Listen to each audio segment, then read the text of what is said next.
India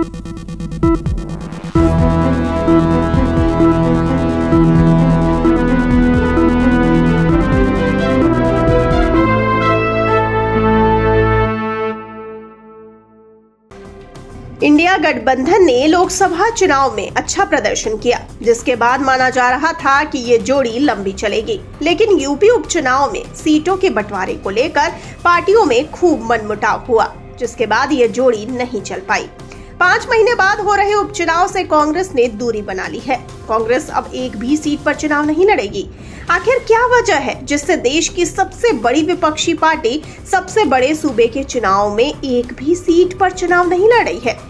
खबरों के अनुसार कांग्रेस के इस फैसले के पीछे कई कारण हैं। कांग्रेस ने कुछ दिनों पहले तय कर लिया था कि वह चुनाव नहीं लड़ेगी और समाजवादी पार्टी के ऑफर के मुताबिक केवल 2 सीटों पर उपचुनाव में हिस्सा नहीं लेगी।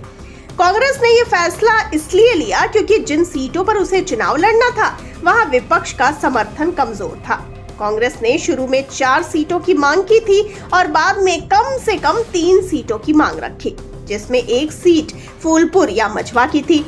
खबरों के अनुसार कांग्रेस के प्रदेश अध्यक्ष अजय राय अपने बेटे को मझवा सीट से चुनाव लड़ाना चाहते थे, लेकिन अखिलेश यादव ने कांग्रेस को भरोसे में लिए बिना ही मझवा और फूलपुर दोनों सीटों पर अपने उम्मीदवार खड़े कर दिए। इससे पहले खबर थी कि कांग्रेस 5 सीटों पर उपचुनाव लड़ना चाहती थी। वहीं दूसरी ओर समाजवादी पार्टी ने कांग्रेस के लिए सिर्फ गाजियाबाद और खैर सीट देने की घोषणा की थी, लेकिन जब कांग्रेस को अपनी पसंदीदा सीटें नहीं मिली तो वो नाराज हो गई और कड़ा संदेश देने के लिए उपचुनाव न लड़ने का फैसला कर लिया। इस फैसले पर आखिरी मुहर तब लगी जब अखिलेश यादव और राहुल गांधी के बीच बातचीत हुई और कांग्रेस ने कहा कि 2 सीटों पर चुनाव लड़ने से बेहतर है कि वो चुनाव ही न लड़े। दोनों नेताओं के बीच हुई इस बातचीत को राजनीतिक शिष्टाचार के रूप में देखा जा रहा है ताकि उनके संबंध खराब न हो। कांग्रेस में अंदर ही अंदर पहले से ही सब तय था, कोई नई चर्चा नहीं हुई। इसके बाद तय किया गया कि उपचुनाव में समाजवादी पार्टी के चुनाव निशान पर कोई कांग्रेसी उम्मीदवार नहीं होगा।